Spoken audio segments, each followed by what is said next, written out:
Hello everyone, मैं सलोनी और फिर से स्वागत है आपका मेरे YouTube channel ready for study में। अब जो हम टॉपिक करने जा रहे हैं वो है हरियाणा जीके से रिलेटेड। इससे पहले वाली वीडियो में हमने हरियाणा जीके का जो किया था वो हम हरियाणा के इतिहास के बारे में पढ़ रहे थे और आज हम आगे उसी को कंटिन्यू करेंगे। तो जो इससे पहले वाली वीडियो थी उसमें हम पढ़ रहे थे हर्षवर्धन के बारे में, पुष्यभूति वंश के बारे में पढ़ रहे थे कि पुष्यभूति का वंश का सबसे शक्तिशाली राजा कौन था। प्रभाकर वर्धन था और प्रभाकर वर्धन की 3 संतान थी, राज्यवर्धन, राजश्री और छोटा जो उनका पुत्र था वो था हर्षवर्धन। राज्यवर्धन की क्या हो गई थी मृत्यु और राज्यवर्धन की मृत्यु के बाद जो राजा बन गया था वो कौन बन गया था, हर्षवर्धन। तो आइए आज हर्षवर्धन के बारे में पढ़ेंगे। ये बहुत ही इंपॉर्टेंट टॉपिक है और हरियाणा जीके में इससे रिलेटेड एक क्वेश्चन हमेशा आपके एग्जाम में आता ही है, तो इसे ध्यान से करिएगा। चलिए शुरू करते हैं। महाराजा हर्षवर्धन। महाराजा हर्षवर्धन किसके पुत्र थे? प्रभाकर वर्धन के पुत्र थे महाराजा हर्षवर्धन। इनका जन्म कब हुआ? 590 ईस्वी में इनका जन्म हुआ और ये राजा बने कब? इनका जन्म हुआ 590 ईस्वी में और राजा बने 606 ईस्वी में। ठीक है, जन्म हुआ इनका 590 ईस्वी में और जो शासक और ये राजा बने कितने कब बने? 606 ईस्वी में। तो जब ये राजा बने तो इनकी आयु कितनी थी? मात्र 16 वर्ष। मात्र 16 वर्ष की आयु में हर्षवर्धन क्या बन गए थे? राजा बन गए थे। ठीक है, और जो महाराजा हर्षवर्धन ने अपनी 2 राजधानियां बनाई थी। महाराजा हर्षवर्धन ने राजधानी अपनी कौन सी 2 राजधानियां थी, वो कौन कौन सी थी? 2 राजधानियां बनाई थी, वो कौन कौन सी थी? पहली थी स्थानेश्वर। पहली थी स्थानेश्वर। स्थानेश्वर को वर्तमान में हम क्या कहते हैं? थानेसर। ठीक है, तो ये भी आपसे पेपर में पूछा जा सकता है, या तो ये इस तरह पूछा जा सकता है कि थानेसर का प्राचीन नाम क्या था। तो थानेसर का प्राचीन नाम क्या था? स्थानेश्वर। या फिर ऐसे भी पूछ सकते हैं कि स्थानेश्वर का जो वर्तमान में नाम है वो क्या है? तो स्थानेश्वर का वर्तमान में क्या नाम है? थानेसर। ठीक है, तो पहली जो राजधानी थी स्थानेश्वर थी और दूसरी क्या थी? कन्नौज थी। ठीक है, तो महाराजा हर्षवर्धन का जन्म 590 ईस्वी में हुआ, वो राजा बने 606 ईस्वी में और उस समय जो महाराजा हर्षवर्धन की राजधानियां कितनी थी? 2 राजधानियां थी, पहली थी स्थानेश्वर और दूसरी थी कन्नौज। ठीक है, अब महाराजा हर्षवर्धन के समय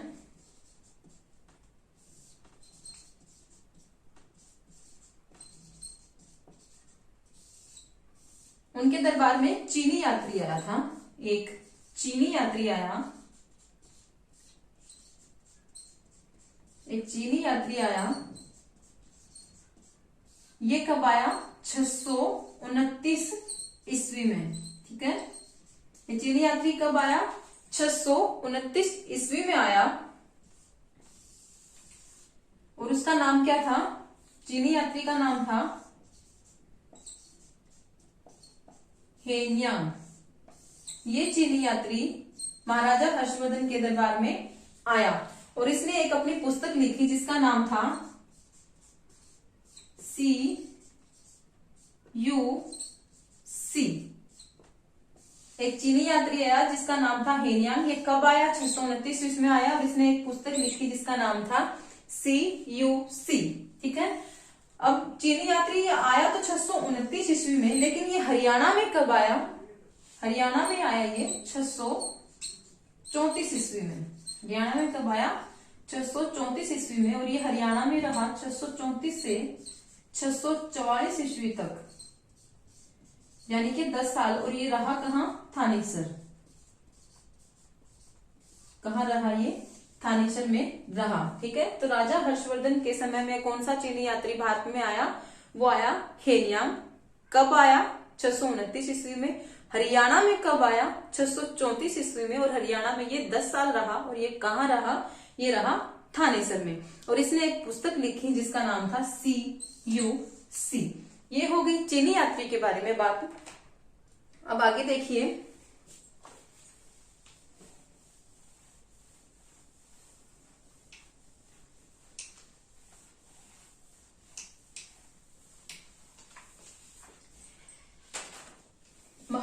हर्षवर्धन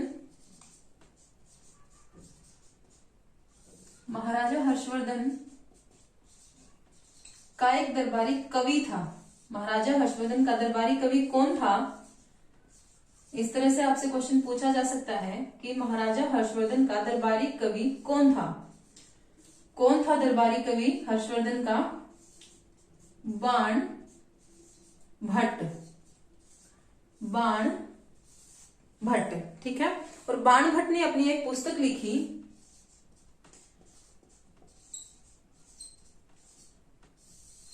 बाण भट्ट द्वारा एक पुस्तक लिखी गई, पुस्तक लिखी गई। उस पुस्तक का क्या नाम था?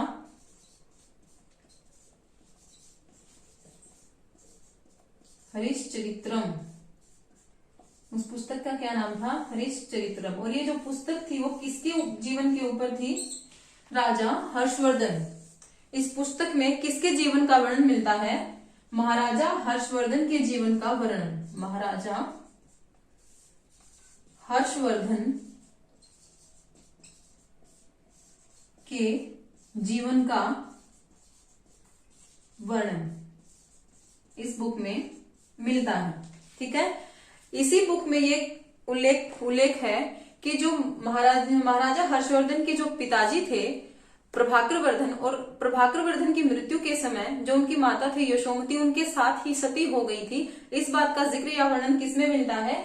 जो बाण भट्ट द्वारा पुस्तक लिखी गई थी, इसी में इस चीज का वर्णन मिलता है। तो बाण भट्ट द्वारा जो पुस्तक लिखी गई थी वो लिखी गई थी हर्षचरित्रम। इस हर्षचरित्रम जो इसकी बुक थी, इसमें महाराजा हर्षवर्धन के जीवन का सारा जो है उल्लेख किया गया है, ठीक है।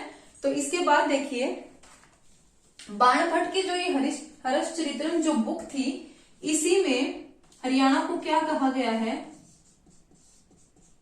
हरियाणा को क्या कहा गया है? श्रीकंठ जनपद। श्रीकंठ जनपद।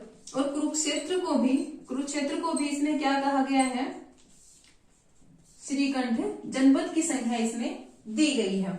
तो ये भी क्वेश्चन आपसे बनता है यहां से कि जो बाण भट्ट द्वारा जो पुस्तक लिखी गई है हर्षचरित्रम, उसमें हरियाणा को क्या नाम से बताया गया है या क्या नाम से जाना जाता है? तो इसमें हरियाणा को क्या कहा गया है? श्रीकंठ जनपद।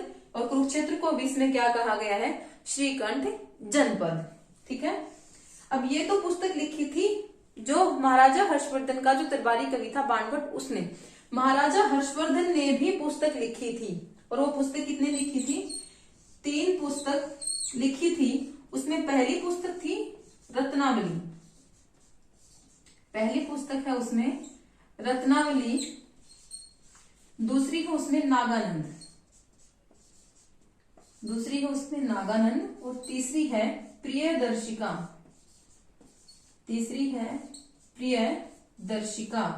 ठीक है।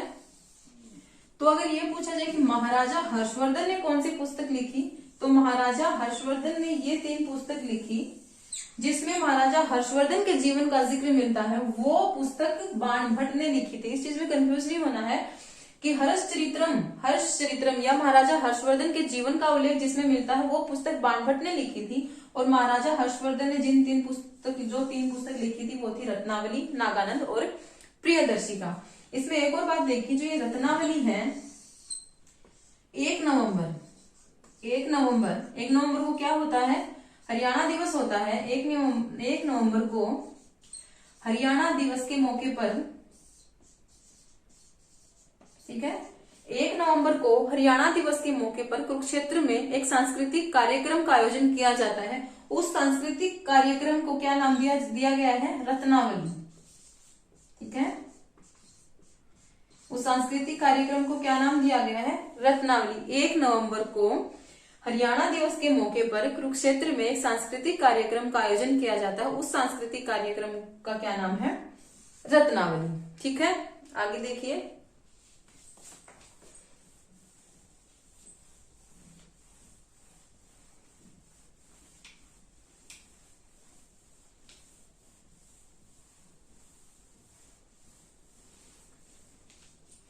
आगे देखिए, महाराजा हर्षवर्धन को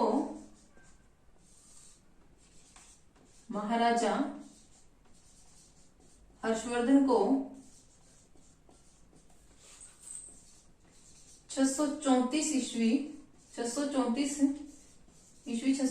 ईस्वी में किसने हराया था? 635 ईस्वी में पुलकेशिन एक राजा था। पुलकेशिन राजा ने हराया था और कहाँ हराया था? नर्मदा नदी के तट पर। नर्मदा नदी के तट पर। तो ये पूछा जाए कि महाराजा हर्षवर्धन को 634 से 635 ईस्वी में किसने हराया था? तो पुलकेशिन एक राजा था जिसने महाराजा हर्षवर्धन को हराया था और कहाँ हराया था? नर्मदा नदी के तट पर हराया था। और इस बात का उल्लेख कहाँ मिलता है? इस बात का उल्लेख मिलता है ऐहोल अभिलेख में। ऐहोल नाम का एक अभिलेख है, उसमें इस बात का उल्लेख मिलता है कि 635 ईस्वी में पुलकेशिन राजा थे जिन्होंने महाराजा हर्षवर्धन को हराया था और ये नर्मदा नदी के तट पर हराया था। ठीक है, तो ये बात यहाँ आपकी क्लियर हो गई। इसके बाद देखिए, महाराजा हर्षवर्धन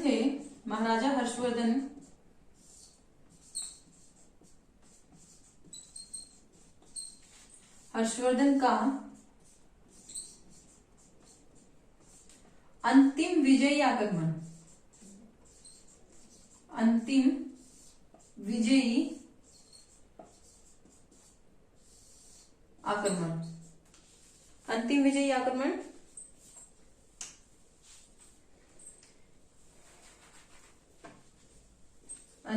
आक्रमण किस पर था? पूर्वी तट पर गंजाम पर हुआ था। ठीक है, तो महाराजा हर्षवर्धन का अंतिम विजयी आक्रमण किस पर हुआ था? पूर्वी तट पर गंजाम पर हुआ था और 643 ईस्वी में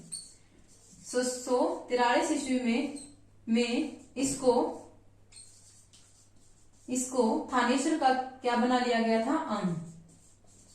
643 ईस्वी में इसको थानेश्वर का अंग बना लिया था। ठीक है, तो महाराजा हर्षवर्धन का अंतिम विजयी अभियान का जो आक्रमण था, वो था पूर्वी तट गंजाम पर हुआ था और 643 ईस्वी में इस गंजाम को थानेश्वर का क्या बना लिया गया था?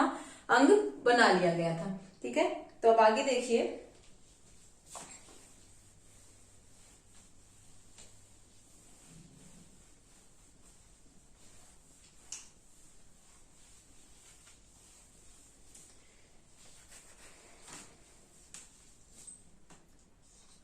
647 ईस्वी में क्या हुआ था? महाराजा हर्षवर्धन की क्या हो गई थी? मृत्यु हो गई थी। महाराजा हर्षवर्धन की मृत्यु।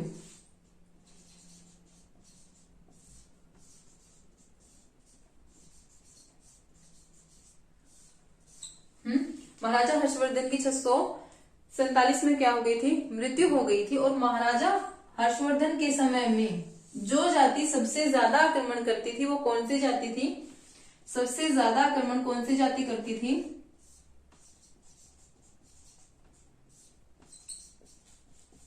ऐसे क्वेश्चन ही आपसे एग्जाम में पूछे जाते हैं कि महाराजा हर्षवर्धन के समय में सबसे ज्यादा आक्रमण कौन सी जाति करती थी? सबसे ज्यादा आक्रमण कौन सी जाति करती थी? तो कौन सी जाति करती थी? हुण जाति सबसे ज्यादा आक्रमण करती थी महाराजा हर्षवर्धन के समय में। ठीक है, अब यहां देखिए, अगर आपसे यह पूछा जाए कि महाराजा हर्षवर्धन कौन सी शताब्दी में कई बार HSSC घुमा के जो आपसे प्रश्न पूछ लेता है कि महाराजा हर्षवर्धन कौन सी शताब्दी में राजा बने थे या कौन सी शताब्दी में मृत्यु हुई थी। जैसे ये पूछ ले कि महाराजा हर्षवर्धन कौन सी शताब्दी में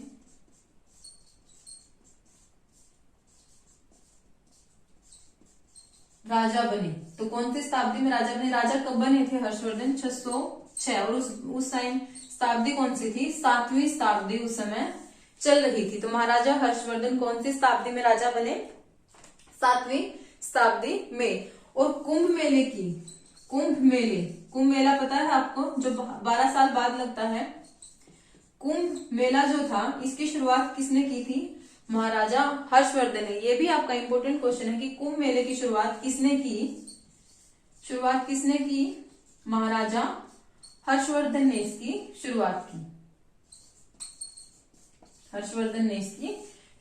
तो महाराजा हर्षवर्धन का जो जीवन काल था, वो कितना रहा, 590 ईस्वी में महाराजा हर्षवर्धन का क्या हुआ, जन्म, और 647 ईस्वी में महाराजा हर्षवर्धन की क्या हो गई थी, मृत्यु हो गई थी। अगर शासन काल पूछा जाए, अगर जीवन काल पूछा जाए तो ये रहेगा, और अगर शासन काल पूछा जाए तो शासन काल क्या रहेगा, 606 ईस्वी से 647 ईस्वी। इसी तरह अगर शताब्दी पूछा जाए, अगर ये पूछा जाए कि जब जन्म हुआ तो तब शताब्दी कौन सी थी, जब महाराजा हर्षवर्धन का जन्म हुआ तब शताब्दी कौन सी थी,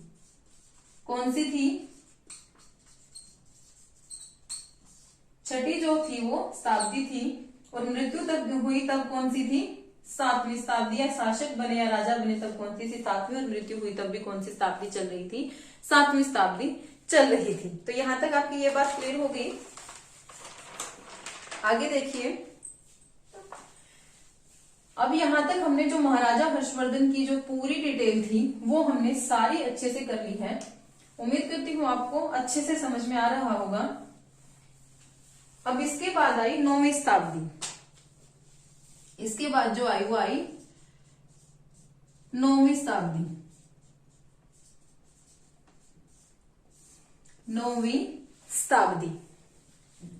9वीं शताब्दी में देखिए, 9वीं शताब्दी में अग्रोहा, 9वीं शताब्दी में अग्रोहा एक स्थान है जो कहाँ है, हिसार डिस्ट्रिक्ट में। 9वीं शताब्दी में अग्रोहा जो हिसार डिस्ट्रिक्ट में है, वहां से क्या प्राप्त हुआ, संगीत के 7 स्वर प्राप्त हुए, संगीत के 7 स्वर। ठीक है, 9वीं शताब्दी में अग्रोहा हिसार से संगीत के हमें क्या मिले, 7 स्वर मिले। इसके अवशेष, अगर आपसे ऐसे क्वेश्चन पूछा जा सकता है कि संगीत के 7 स्वरों के अवशेष कहां से प्राप्त हुए, तो संगीत के 7 स्वरों के अवशेष कहां से प्राप्त हुए, अग्रोहा हिसार से। ठीक है, संगीत के 7 स्वरों के अवशेष कहां से मिले, अग्रोहा हिसार से मिले। यहां से जो क्या मिला था, यहां से एक यहां से एक मृदुभांड, मृदुभांड क्या होता है, मृदुभांड मिट्टी के बर्तनों को बोलते हैं। मृदुभांड क्या होता है, मिट्टी के बर्तन, मिट्टी के होते हैं बर्तन, मिट्टी के बर्तन होते हैं, और ये बर्तन हर घर में प्रयोग किए जाते हैं। और जो ये मिट्टी के बर्तन थे मृदुभांड, इन पर क्या मिला है, संगीत के जो 7 स्वर हैं वो लिखे हुए मिले हैं, 7 स्वर लिखे हुए मिले हैं। ठीक है, लिखे हुए मिले हैं। तो इसी बात से ये अंदाजा लगाया जाता है कि 9वीं शताब्दी में हरियाणा के घर घर में क्या पहुंच गया था, संगीत पहुंच गया था, क्योंकि ये मृदुभांड जो मिट्टी के बर्तन हैं उस समय हर घर में प्रयोग में लाए जाते थे। इसी बात से ये अंदाजा लगाया जाता है कि 9वीं शताब्दी में हरियाणा में, 9वीं शताब्दी में हरियाणा में हर घर में क्या पहुंच गया था, संगीत, हर घर में संगीत पहुंच गया था। ठीक है, तो एग्जाम में ऐसे क्वेश्चन पूछा जा सकता है आपसे कि हरियाणा में हर घर में संगीत कौन सी शताब्दी में पहुंचा, तो कौन सी शताब्दी में पहुंचा, 9वीं शताब्दी में पहुंचा। ठीक है, और इस समय जो संगीत था वो उसका क्या नाम था, 9वीं शताब्दी में कौन सा संगीत था, 9वीं शताब्दी में जो संगीत था उसका क्या नाम था, में संगीत का नाम क्या था, संगीत का नाम क्या था, तो क्या था, शास्त्रीय संगीत। कौन सा था, शास्त्रीय संगीत। ठीक है, तो 9वीं शताब्दी में क्या हुआ, 9वीं शताब्दी में अग्रोहा हिसार से अवशेष मिलते हैं। किस चीज के अवशेष मिलते हैं, संगीत के 7 स्वरों के अवशेष हमें प्राप्त हुए हैं। संगीत के 7 स्वरों के अवशेष कहां से प्राप्त हुए, अग्रोहा हिसार से। यहां से हमें क्या मिला, मृदु भांड जिसको मिट्टी के बर्तन जिसको हम बोलते हैं, मिट्टी के बर्तन मिले और बर्तनों पे क्या लिखा हुआ था, संगीत के 7 स्वर लिखे हुए थे। और इसी से हम इस बात का अंदाजा लगाते हैं कि 9वीं शताब्दी में हरियाणा के हर घर में क्या था, संगीत पहुंच गया था। तो कौन सी शताब्दी में हरियाणा के हर घर में संगीत पहुंच गया था, 9वीं शताब्दी में। और इस समय 9वीं शताब्दी में जो संगीत था उसका क्या नाम था, शास्त्रीय संगीत। ठीक है, आगे देखिए, और यह माना जाता है कि 9वीं शताब्दी के अंत में हरियाणा में किसका शासन था, तोमर वंश का। अब बात करते हैं 9वीं शताब्दी के अंत की। 9वीं शताब्दी के अंत में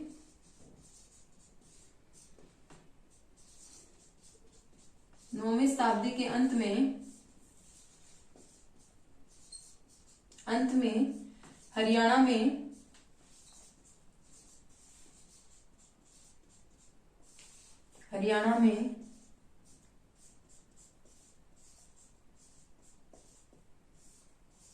तोमरों का शासन माना जाता है। तोमरों का शासन माना जाता है।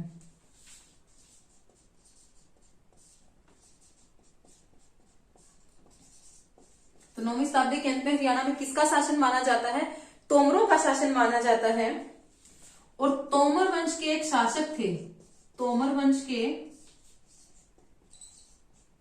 शासक थे, तोमर वंश के एक शासक थे जिसका नाम था अनंगपाल द्वितीय, जिसका नाम था अनंगपाल द्वितीय। इन्होंने किस चीज का निर्माण करवाया था, सूरजकुंड का। तो सूरजकुंड का निर्माण किसने करवाया, सूरजकुंड का निर्माण किसने करवाया, अनंगपाल द्वितीय ने। ठीक है, तो सूरजकुंड का निर्माण किसने करवाया, अनंगपाल द्वितीय ने। और 9वीं शताब्दी के अंत में हरियाणा में किसका शासन माना जाता है, तोमर वंश का। ठीक है, इसके बाद देखिए, तो 9वीं शताब्दी के बाद आई 11वीं शताब्दी। 9वीं शताब्दी के बाद हम बात करें 11वीं शताब्दी की। 11वीं शताब्दी, और उस समय शासक कौन था, शासक था महमूद गजनी।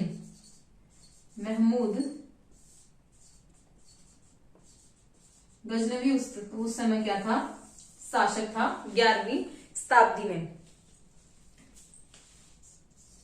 1001 से 1027 तक, 1001 से 1027 तक महमूद गजनवी ने भारत पर कितनी बार आक्रमण किया, 17 बार।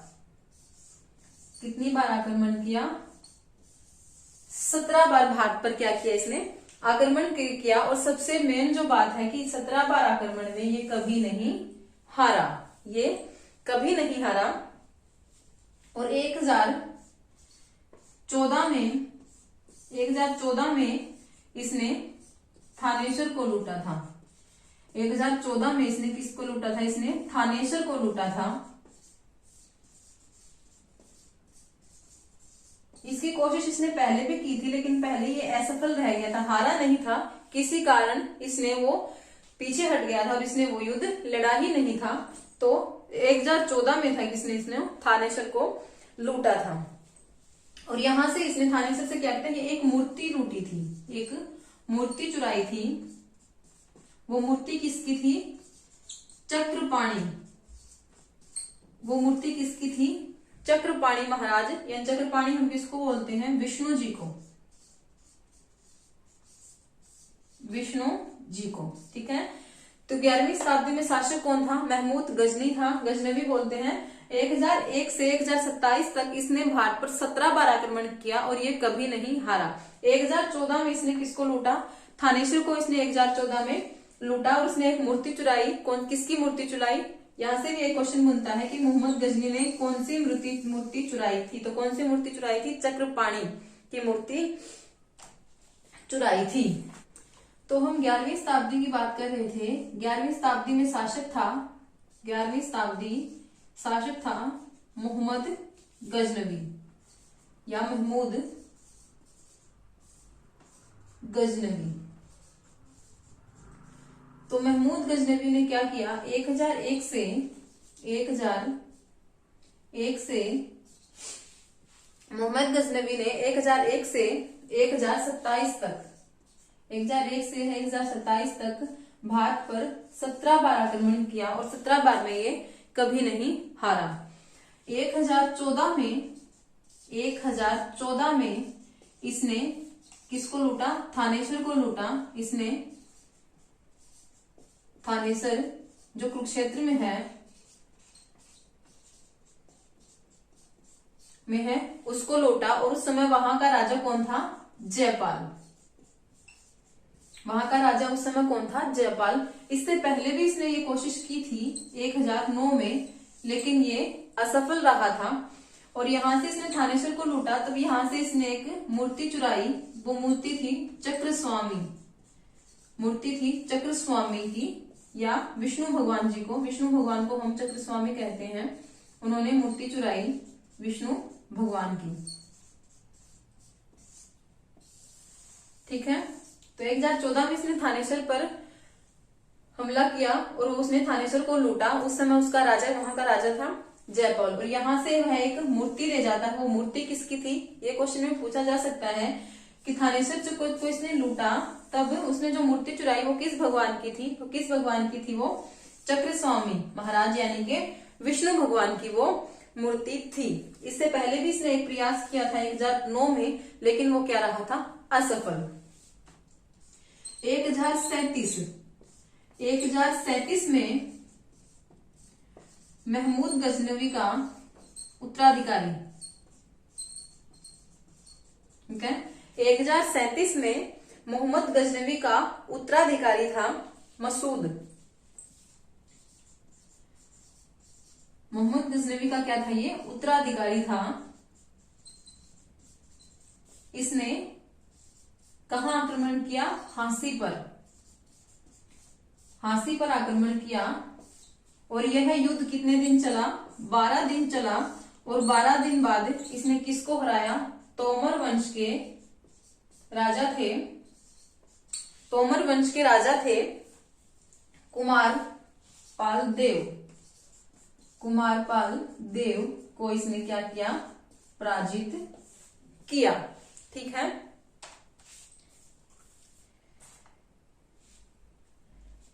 1037 में मोहम्मद गजनवी का जो उत्तराधिकारी था मसूद, इसने कहां आक्रमण किया? हांसी पर आक्रमण किया। और यह युद्ध 12 दिन तक चला। और 12 दिन बाद इसने तोमर वंश के जो राजा थे कुमारपाल देव को पराजित कर दिया।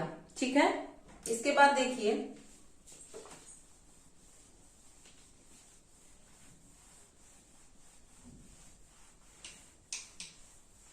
इसके बाद आती है 12वीं शताब्दी। 1139 यानी कि 12वीं शताब्दी। 12वीं शताब्दी में कौन सा वंश अस्तित्व में आया? चौहान वंश। 12वीं शताब्दी में चौहान वंश अस्तित्व में आया। चौहान वंश अस्तित्व में आया।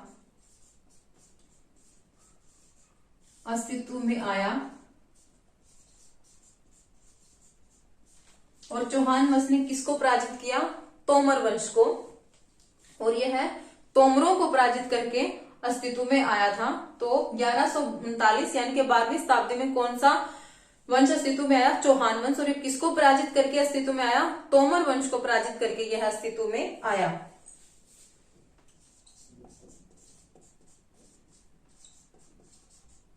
अर्णोराज नामक, अर्णोराज किसका नाम था? अर्णोराज नामक एक चौहान वंश का शासक था या राजा था, शासक था, जिसने सबसे पहले क्या किया था? तोमरों को पराजित किया था। जिसने सबसे पहले तोमरों को पराजित किया था।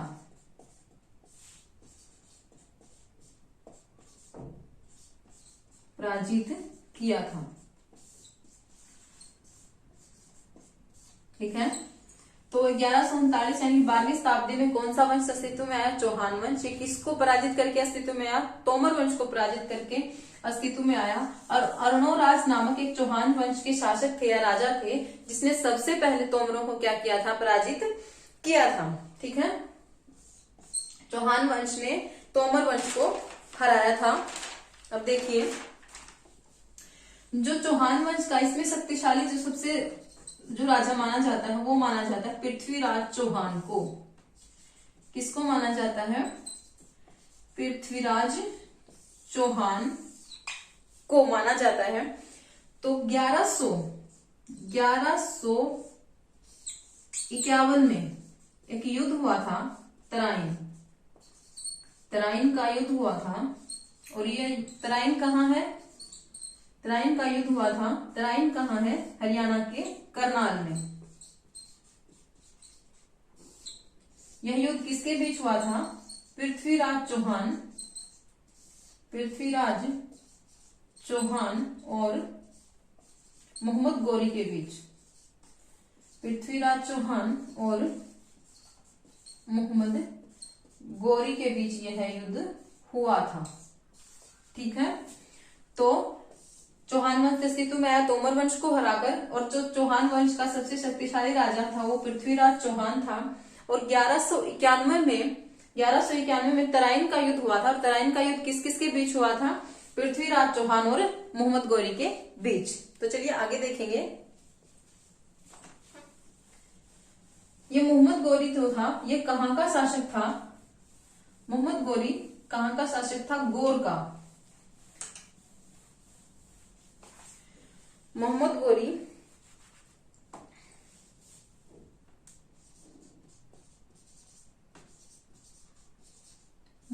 गौरी कहाँ का शासक था? कहाँ का? ये बहुत ही इंपॉर्टेंट क्वेश्चन है। मोहम्मद गौरी कहाँ का शासक था? गौर का।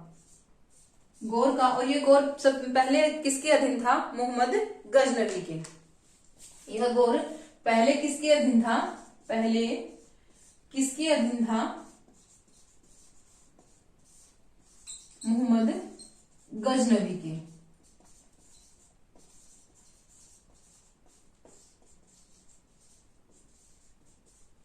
ठीक है। किसके अधीन था? मोहम्मद गजनी के अधीन था। मोहम्मद गौरी ने 1178 में आक्रमण किया। किस पर किया? पाटन जो कहाँ है? गुजरात में। मोहम्मद गौरी ने 1178 में पाटन गुजरात पर आक्रमण किया। और उस टाइम पाटन का शासक कौन था? भीम द्वितीय। ठीक है।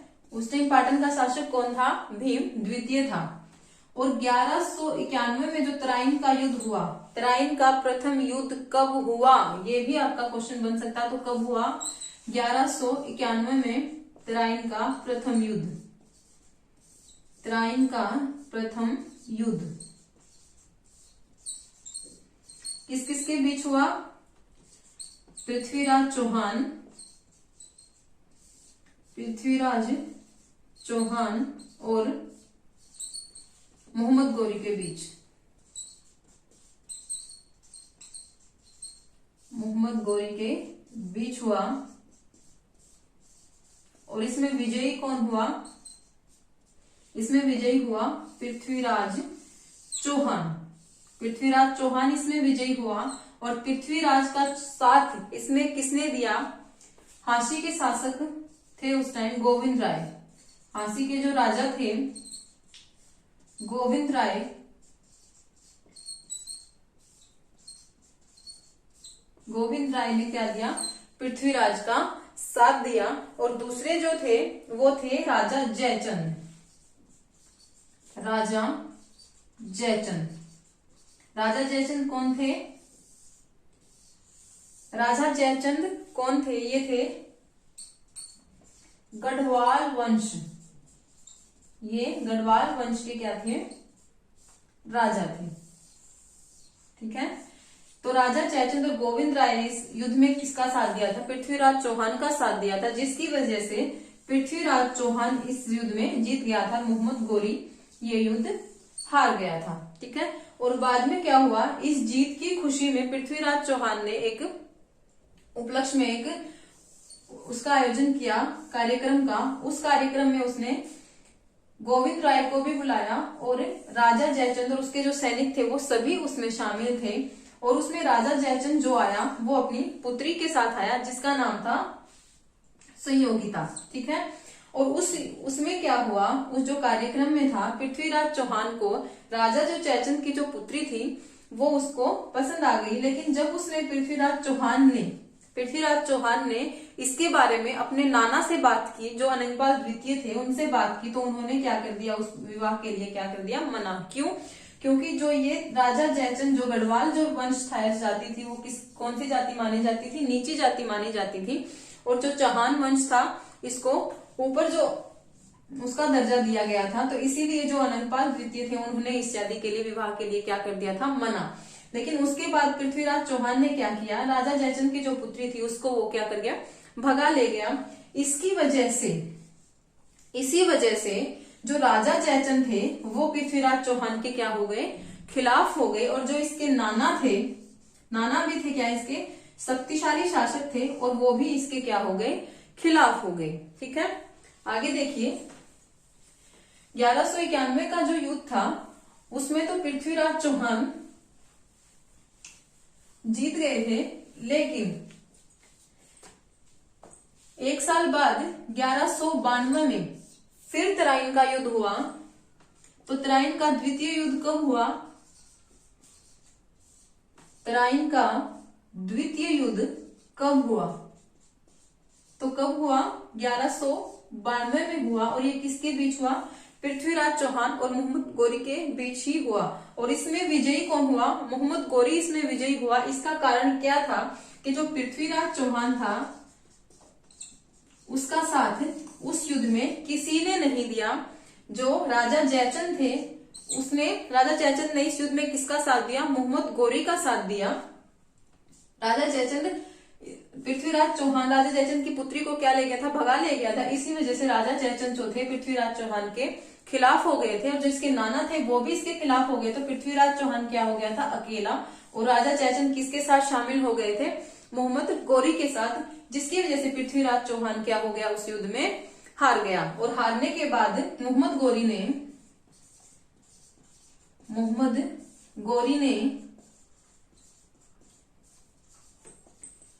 पृथ्वीराज चौहान को क्या बना लिया? बंदी बना लिया।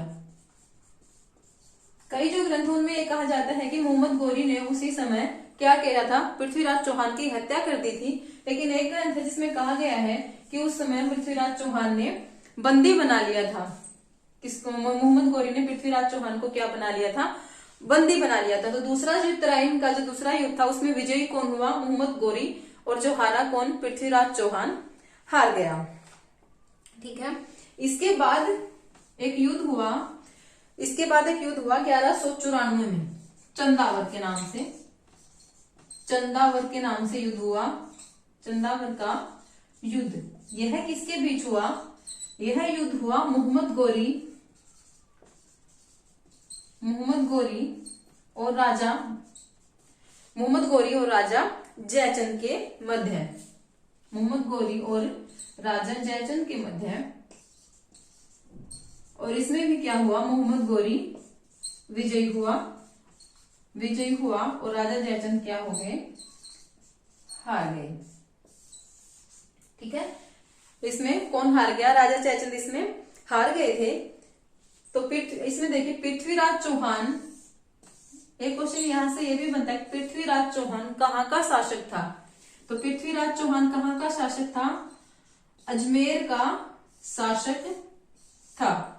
ठीक है, तो ये तराइन का पहला युद्ध 1191 में, तराइन का दूसरा युद्ध 1192 में, और जो चंदावर का युद्ध हुआ वो आपका हुआ 1194 में। इसके बाद तराइन का तीसरा युद्ध भी हुआ।